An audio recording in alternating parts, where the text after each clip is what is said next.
Well, thank you, Madam Speaker, and I want to thank all of my colleagues for joining me here today and for fighting for this critically important legislation.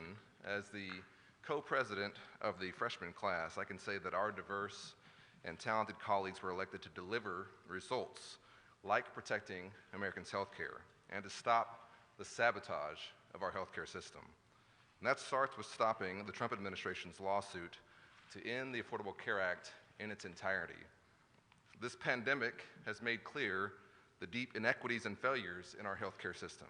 This is especially true in my home of Dallas County, where 1 in 4 folks don't have health insurance. In the state with the highest uninsured rate in the country, Texas has still not expanded Medicaid, leaving more than 1 million Texans without healthcare coverage. These problems were clear before the pandemic, and yet this administration is still dead set on achieving through the courts what they could not do in Congress. While we all fight for this common sense legislation that will improve the ACA, as we speak, the Trump administration is engaging in a cynical attempt in federal court to tear it down and rip away health care from millions of Americans. Families like the Rose family in Rowlett, Texas, in my district, who I met at the opening of a veteran center.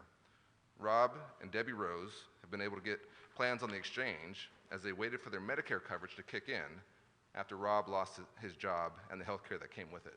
This is a story that's far too common in our country. And it's why we can't go backwards. That's why on day one in Congress, I led the charge to fight the administration's lawsuit with my colleagues.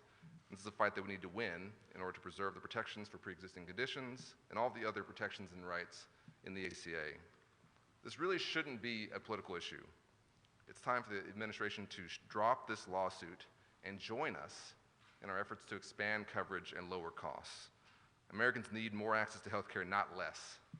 This bill is a big first step towards fixing our healthcare system, and I'm proud to be joining in this fight.